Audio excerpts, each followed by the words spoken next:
हलकर्णी फाटा इथं महाराष्ट्र राज्य सहकारी संघ मर्यादित पुणे, सहाय्यक निबंधक सहकारी संस्था चंदगड, कोल्हापूर जिल्हा सहकारी बोर्ड लिमिटेड कोल्हापूर आणि चंदगड तालुका पतसंस्था फेडरेशनच्या वतीनं नागरी, ग्रामीण बिगर शेती आणि पगारदार सहकारी पदाधिकारी, संचालक आणि सेवकांसाठी प्रशिक्षण कार्यक्रमाचं आयोजन करण्यात आलं होतं. कार्यक्रमाचं उद्घाटन माजी आमदार राजेश पाटील यांच्या हस्ते झालं. यावेळी बोलताना त्यांनी सहकारी संस्थांना प्रशिक्षणाची गरज व्यक्त केली. संचालक मंडळ आणि कर्मचाऱ्यांनी सहकारातील नवीन कायद्याचं प्रशिक्षण घेऊन संस्था चांगल्या चालवाव्यात असं आवाहन पाटील यांनी केलं.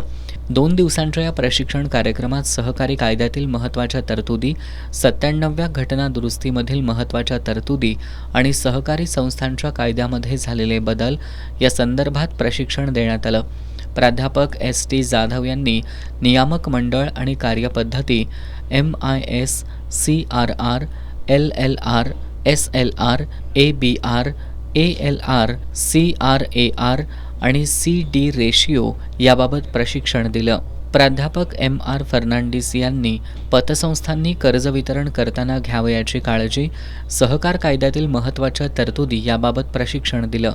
यावेळी सहकारी बोर्डाचे संचालक सदानंद आवटे, कोल्हापूर जिल्हा पतसंस्था फेडरेशन कोल्हापूरचे संचालक शांताराम भिंगुडे, सहकार प्रशिक्षण निदेशक S.S. देसाई, जिल्हा सहकार विकास अधिकारी B.G. साळोखे, अभय पतसंस्थेचे चेअरमन उत्तम पाटील यांच्यासह विविध संस्थांचे पदाधिकारी आणि कर्मचारी उपस्थित होते.